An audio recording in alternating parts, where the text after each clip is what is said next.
Bismillahirrahmanirrahim. Assalamualaikum warahmatullahi wabarakatuh. Alhamdulillahirrabbilalamin. Wassalatu wassalamu ala asrafil mursalin wa ala alihi wa ashabihi ajma'in. Pertama-tama, mari kita panjatkan puji dan syukur atas kehadirat Allah Subhanahu wa taala.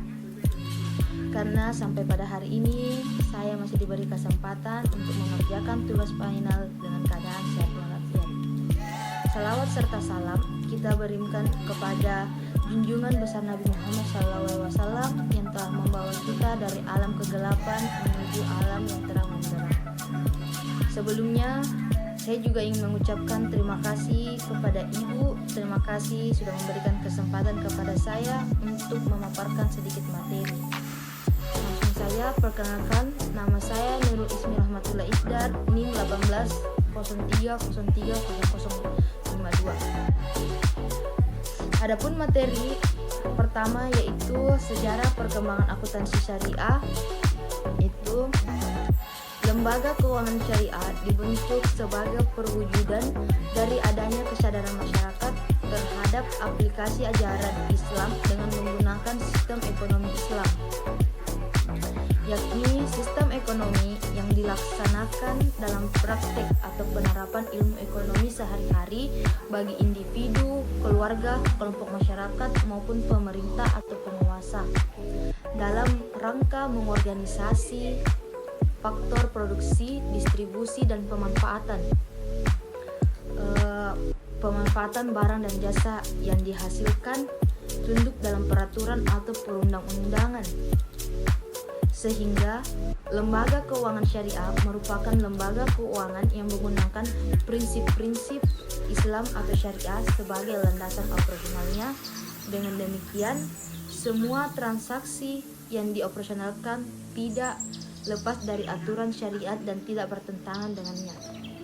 Keberadaan lembaga keuangan syariah pada awalnya dirintis dari adanya sidang Menteri Luar Negeri Oki di Benghazi, Libya, Maret 1973. Kemudian pada bulan Juli 1973, Komit Bali yang mewakili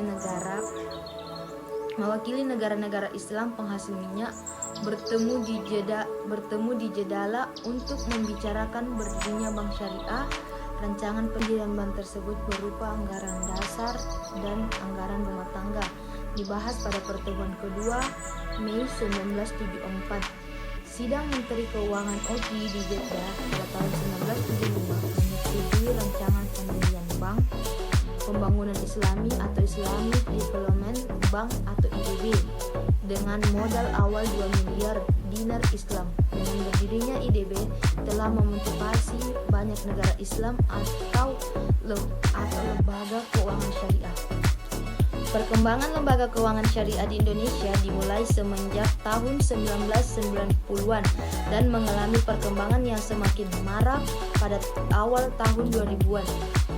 Ditandai dengan bermunculnya sejumlah bank yang didirikan oleh perbankan konvensional, baik yang sahamnya dimiliki pemerintah maupun swasta. Perkembangan lembaga keuangan syariah semakin marak setelah sejumlah kelompok masyarakat ikut membuat gerakan atau lembaga keuangan alternatif yang berbasis syariah. Ada lembaga keuangan yang didirikan telah berbadan hukum. Ada juga yang belum berbadan hukum, misalnya koperasi syariah dan bank perkreditan rakyat syariah.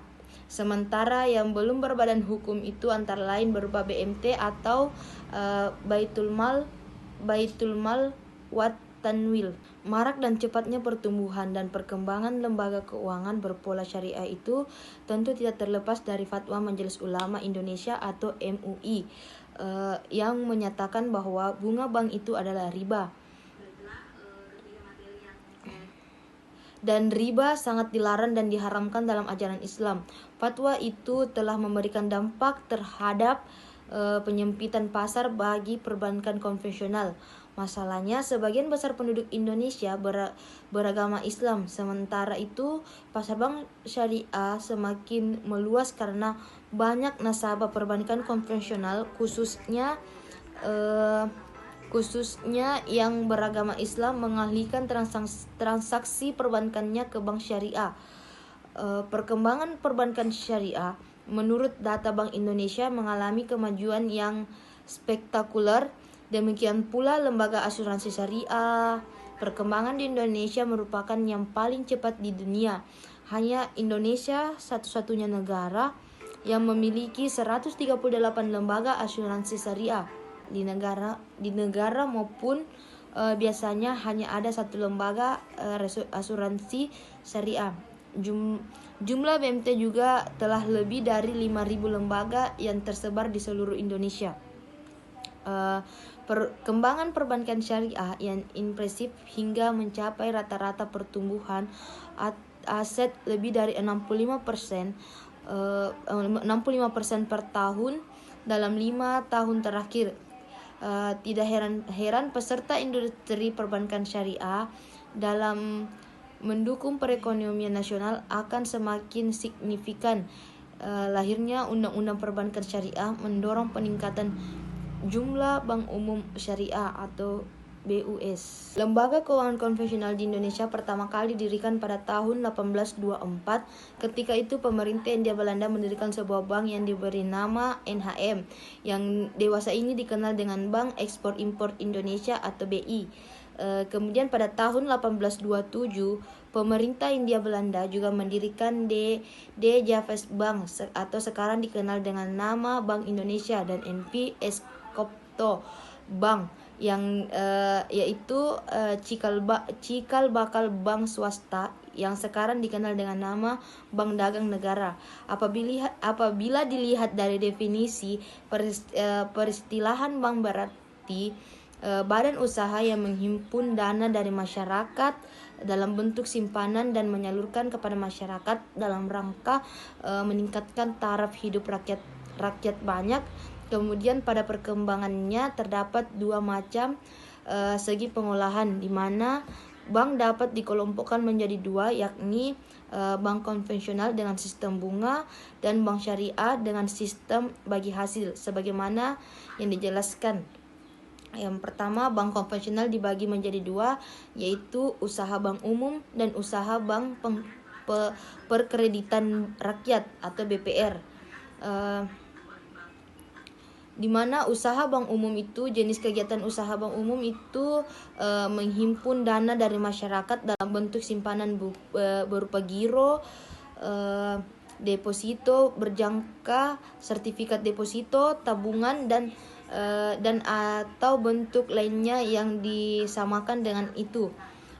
Yang kedua, usaha bank perkreditan rakyat atau BPR.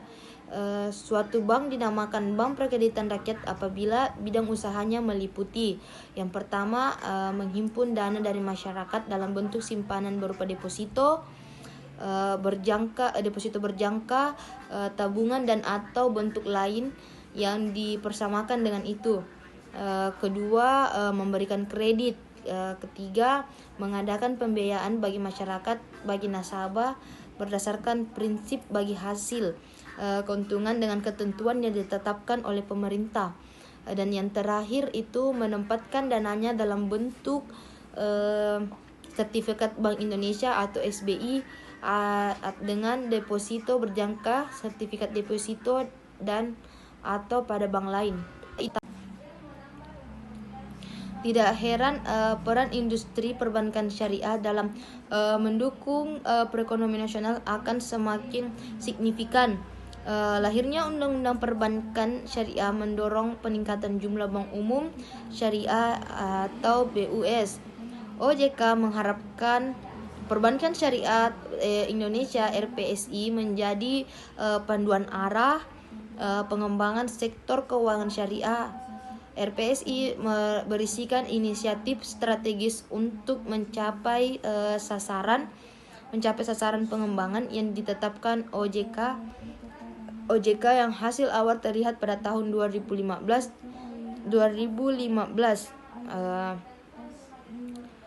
Industri perbankan syariah terdiri dari 12 bank umum syariah, 22 unit usaha syariah yang dimiliki oleh bank umum konvensional, dan 162 BPRS dengan total aset sebesar 273.494 triliun. Baiklah, materi kedua yaitu akuntansi penyaluran dana dengan akad mudharabah.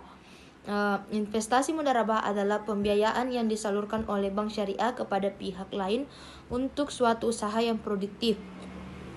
Secara bahasa, mudharabah berasal dari kata darb yang artinya melakukan perjalanan yang umumnya untuk berniaga. Keuntungan usaha secara mudharabah dibagi menurut kesepakatan yang dituangkan dalam kontrak. Sedangkan apabila rugi ditanggung oleh pemilik modal selama kerugian itu bukan akibat kelalaian si pengelola. Seandainya kerugian itu diakibatkan karena kecurangan atau kelalaian si pengelola harus bertanggung jawab atas kerugian tersebut.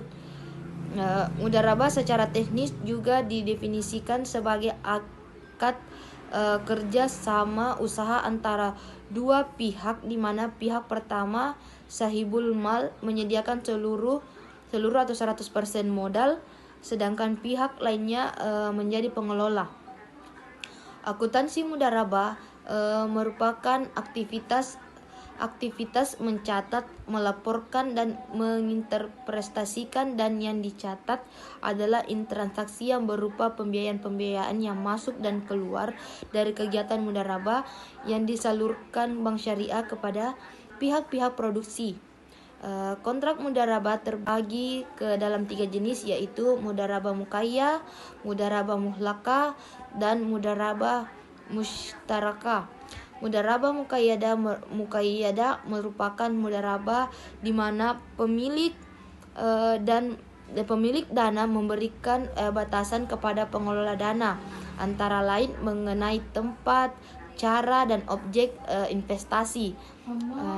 Mudharabah mutalaqah yaitu mudharabah di mana pemilik dana memberikan kebebasan kepada pengelola dana dalam pengelolaan investasinya. Terakhir, mudharabah mushtarakah adalah bentuk mudharabah di mana pengelola dana menyertakan modal dan dananya dalam kerjasama investasi. Adapun rukun transaksi mudharabah yaitu adanya dua pihak transaktor. Kedua pihak transaktor di sini adalah investor dan pengelola modal.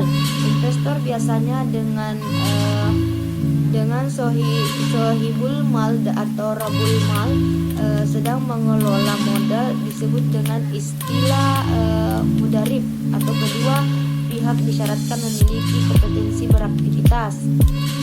Kriteria kompetensi tersebut antara lain mampu membedakan yang baik dan yang buruk, atau balik dan tidak dalam keadaan tercekal seperti pailit. Akad mudharabah dapat dilakukan dengan sesama muslim atau dengan non-muslim. Pemilik dana tidak boleh ikut campur dalam pengelolaan usaha, tetapi ia boleh mengawasi.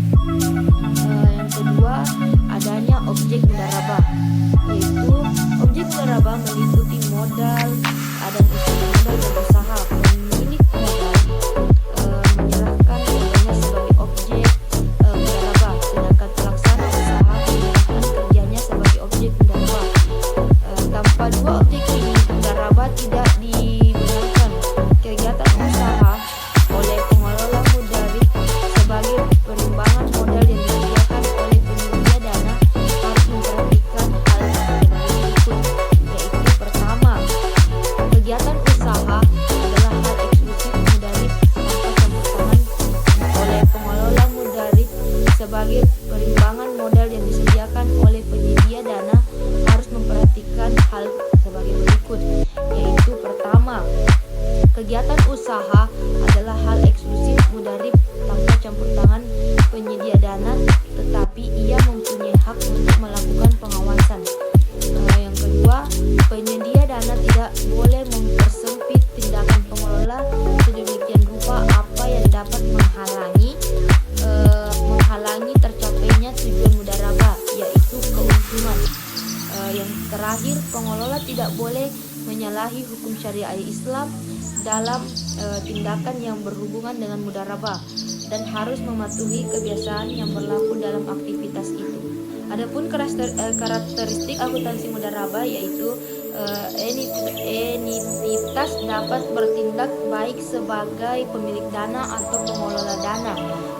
Yang kedua, mudarabah terdiri dari mudarabah mudarabah mutlakah, mudarabah muqayyadah dan mudarabah musyarakah. Jika entitas bertindak sebagai pengelola dana, maka dana yang diterima dijadikan sebagai dana syirka temporer. Yang ketiga, dalam mudarabah muqayyadah dicampurkan lain tidak mencampurkan dana pemilik dana dengan dana lainnya. Yang kedua, tidak menginvestasikan dananya pada transaksi penjualan cicilan tanpa penjamin atau tanpa jaminan. Dan yang ketiga, mengharuskan pengelola dana untuk melakukan investasi sendiri tanpa melalui pihak ketiga.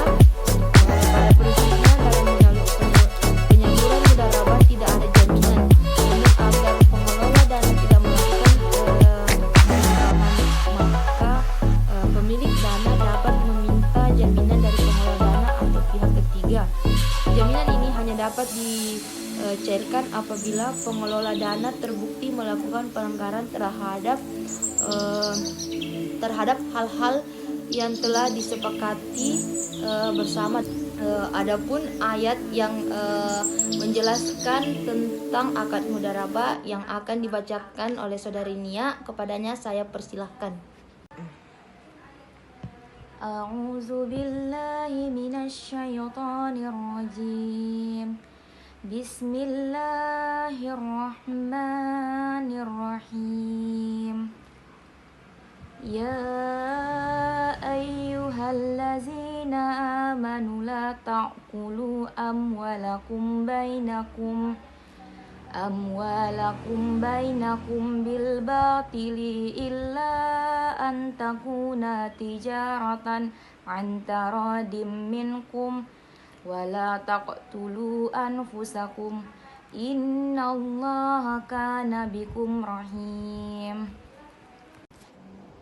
Yang artinya, wahai orang-orang yang beriman, janganlah kamu saling memakan harta sesamamu dengan jalan yang batil atau tidak benar, kecuali dalam perdagangan yang berlaku atas dasar suka sama suka di antara kamu, dan janganlah kamu membunuh dirimu.